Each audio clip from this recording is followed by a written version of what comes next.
બેટ દ્વારકામાં ઘાસ વચ્ચે હનુમાનજીનું મંદિર મળી આવ્યું છે। હનુમાન મંદિર અંગે હર્ષ સંઘવીએ નિવેદન આપ્યું।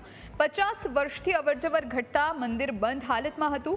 મંદિર 100 થી 150 વર્ષ જૂનું હોવાનું સામે આવ્યું હોવાની વાત પણ તેમણે કહી છે।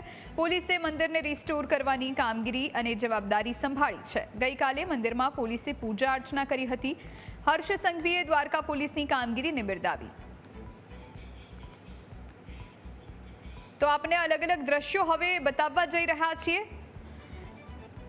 पहलाना दृश्यों छे कि जे खंडेर हालतमां मंदिर मળી આવ્યું હતું। आसपास वनराजी उगी નીકળી હતી અને ત્યારબાદ પછીના જે દૃશ્યો આપ જોઈ રહ્યા છો, પોલીસે મોટી કાર્યવાહી કરી આ મંદિરને સુધાર્યું છે, સાફ સફાઈ કરી અને હવે ભગવાનની પૂજા અર્ચના કરવામાં આવી હતી। ગઈકાલે હનુમાન જયંતીનો પર્વ હતો અને એ જ દિવસે આ પ્રમાણે હનુમાન દાદાનું મંદિર મળી આવતા પોલીસે મોટી જવાબદારી લીધી।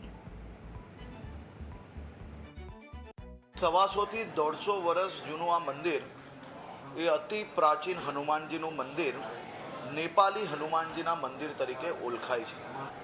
છેલ્લા 50 વર્ષથી આ મંદિરમાં અવર જવર ઘટતા મંદિર બંધ હાલતમાં હતું।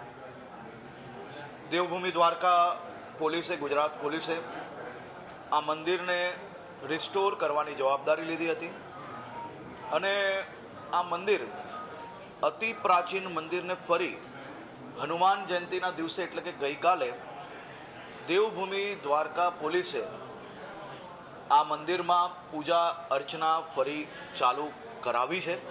હું દેવભૂમિ દ્વારકા એસપી અને એમની આખી ટીમને ખૂબ અભિનંદન આપું છું।